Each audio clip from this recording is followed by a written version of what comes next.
Magbubuo po ng mga panel mula sa iba't ibang ahensya ng pangalan.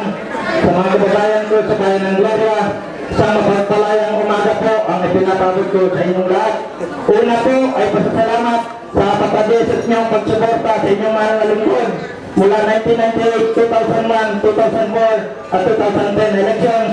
Maraming salamat po sa inyong lahat. Ang inyong paglingkod ay naging kabahagi sa pagpaplano ng ating 20 years Comprehensive Development Plan na ginawa sa Boracay noong panahon ng ating punong bayan, Mayor D. Alvarez. Ako rin po ay masugid na sumusuporta sa programa ng ating mga kabataan, lalo tigit ay sa palarong pampalakasan. Sinuportahan din po natin ang sektor ng edukasyon, sektor ng agrikultura, sektor ng transportasyon, mga kabataan, NGOs at POs, at higit sa lahat ay ang ating mga outreach student na hindi kaya mag-aral sapagkat karoon po ako ng mga scholar na pinag-aaral po natin sa TESDA.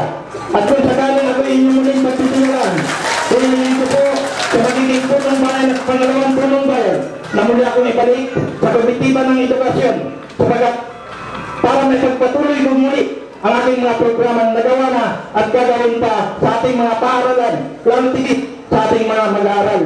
Susuportahan mo po muli ang programa ng ating mga kabataan, lalo tigit ang mga programa at proyekto ng ating mga barangay.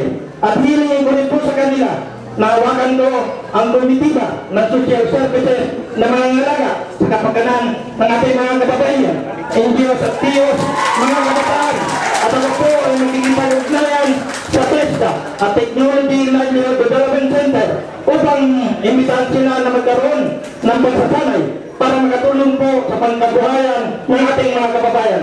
Kahit lagi po na niyong tatandaan, paglilingkod na tapat, una sila, Timo Pambunyong Jr. na Morsonon sa Malot.